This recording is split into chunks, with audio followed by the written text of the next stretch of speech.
American football is enormous in America, shaping culture, television, and billions in revenue. Yet beneath all the excitement, a hidden danger has quietly grown.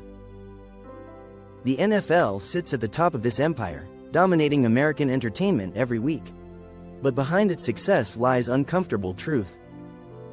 For decades, football was seen as heroic and unstoppable, but now science is revealing the cost hidden beneath the cheers. Players absorb hundreds of head impacts every season, often without noticing. These hits accumulate quietly. The real danger comes from repeated minor hits, not just big concussions. Doctors began understanding that long-term exposure to impacts can permanently alter the brain. Everything shifted after the death of NFL legend Mike Webster in 2002. Webster's mental health collapsed after retirement, leaving him living in a pickup truck. His case puzzled doctors until deeper examination revealed unexpected clues. Dr. Bennett Omalu studied Webster's brain and discovered abnormal proteins. Omalu identified a brain disease called CTE, caused by repeated trauma unlike anything previously recognized in football. More former players were found with similar brain patterns, revealing a disturbing trend. The NFL rejected the findings, questioning the research and trying to protect its image. Media coverage and grieving families pushed the issue into public view. Congress demanded answers, placing the NFL under intense national scrutiny. Parents everywhere began questioning if the sport was safe for their children. The NFL realized youth participation was declining, threatening the future of the sport. To safeguard the sport's future, the league turned to flag football as a safer alternative. In flag football, players stop opponents by pulling flags instead of tackling. The NFL invested heavily, turning flag football into a nationwide youth movement. The NFL expanded flag football internationally, hoping it would inspire a new generation of global fans.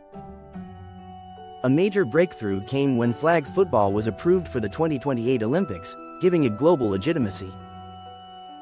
Despite the success of flag football, tackling in the traditional game still needed major safety improvements. To reduce injuries, the NFL redesigned kickoff rules, eliminating the most dangerous collisions. The new, dynamic kickoff significantly reduced concussions across the league. Some fans argued safety changes made football weaker, altering the sport they grew up loving. Scientists continued showing that repeated small hits mattered more than dramatic concussions. Research revealed extremely high rates of CTE in former NFL players, far above the general population. Families of players shared emotional stories, showing how devastating the disease could be. As these stories spread, public concern grew louder across the country. Youth football participation dropped sharply in wealthier communities. Meanwhile, lower-income communities continued relying on football as a pathway to opportunity. This created a clear divide in who took the risks associated with the sport. Critics compared players to modern gladiators performing for wealthier spectators. The NFL insisted it was committed to making the game safer. Even with improvements, football could never be made completely safe. Safety reforms focused on reducing the most dangerous impacts in the game. International expansion became a key strategy for the NFL's long-term growth.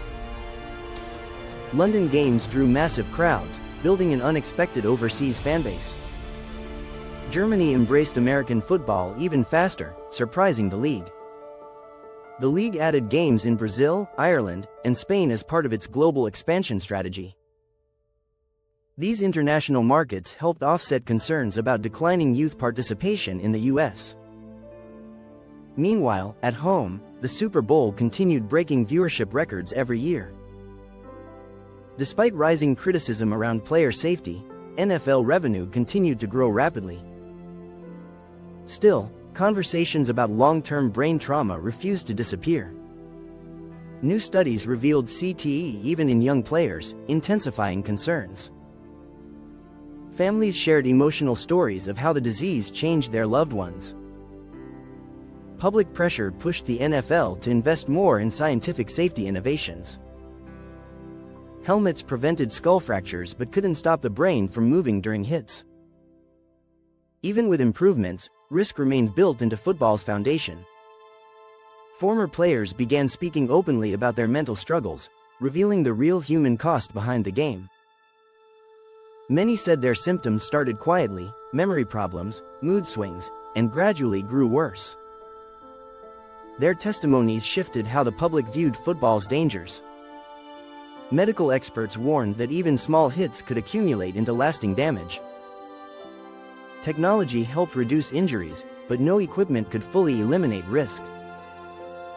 Advocates called for stricter rules and lifelong medical support for players. Each year, the NFL introduced more rule changes to protect players from severe impacts. But the culture of toughness in football made change slow and difficult. Many players avoided reporting symptoms, fearing it might cost them their careers. Society grew increasingly uneasy with violent sports as awareness of brain injuries spread. Fans continued watching football passionately, yet many sensed a deeper cost behind the excitement. The NFL tried to balance entertainment with a growing moral responsibility toward player safety. The sport's future increasingly depended on the decisions made by parents. International fans supported the league's growth, but they couldn't replace American youth players. Coaches introduced safer drills and modern training techniques to reduce risk. Still, tackling carried unavoidable danger no matter how carefully it was taught. Some experts predicted that football would slowly decline over time. Others believed the sport would adapt enough to survive for generations. Families weighed dreams of opportunity against the danger of long-term injury. Players pushed forward despite risks, driven by ambition and limited alternatives. Even as the NFL evolved, one truth stayed the same: football demanded. Many players saw the sport as their best chance to escape poverty and build a better future. This pressure pushed athletes to keep going even when their bodies warned them to stop. The culture of toughness made players hide symptoms rather than risk losing their position. Some retired athletes said they would still choose football, even knowing the risks.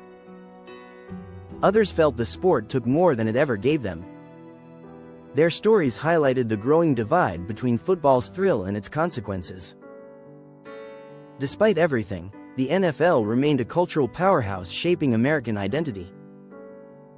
The league's challenge was to protect the game's future without losing what made it iconic. Whether football survives unchanged will depend on how much danger society is willing to accept. More states began debating whether tackle football should be restricted for young. Supporters argued kids were too vulnerable to repeated hits at such a young age. Opponents claimed football taught discipline, teamwork, and opportunity. The debate reflected a deeper question: what price is acceptable for entertainment?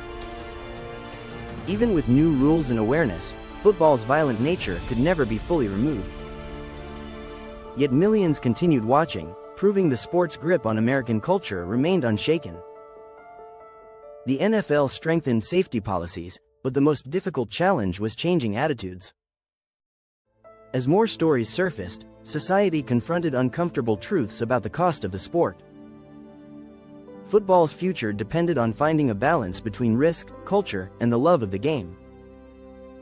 Ultimately, the question remained: how much danger will we accept to keep America's biggest sport alive?